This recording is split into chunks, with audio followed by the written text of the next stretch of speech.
আসসালামু আলাইকুম। এখন আমরা দাঁড়িয়ে আছি ব্রাহ্মণবাড়িয়া জেলায় অবস্থিত তিতাস গ্যাস ফিল্ডের পাশে, যেখানে থেকে মাটির ভূগর্ভ থেকে খনিজ সম্পদ উত্তোলন করা হয়। আল্লাহ তাআলা মাটির নিচে অসংখ্য খনিজ সম্পদ দিয়েছে।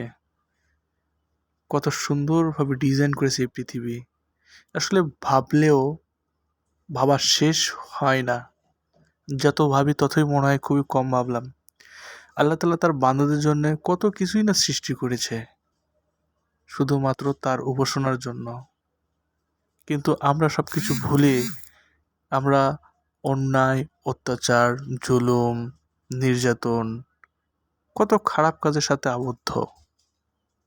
আল্লাহ তাআলা এত সুন্দরভাবে দুনিয়া সৃষ্টি করেছে, মাটির নিচে এত খনিজ সম্পদ দিয়েছে তার বান্দাদের জন্য।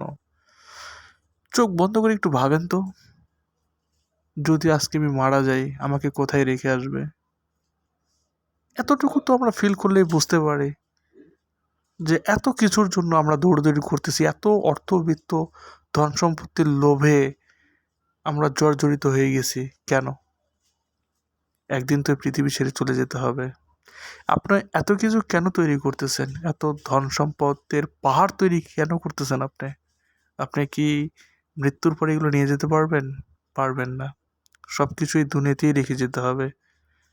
আপনি যাদের জন্য এত কিছু করতেছেন, কোনো এক সময় সেও আপনাকে ভুলে যাবে। কাজেই আল্লাহ তাআলা আপনাকে দুনিয়াতে প্রেরণ করেছে তার উপাসনা করার জন্য। আপনার জন্য এত কিছু সৃষ্টি করেছে, এত কিছু দেখেও আপনারা সৃষ্টিকারীকে ভুলে গিয়েছেন।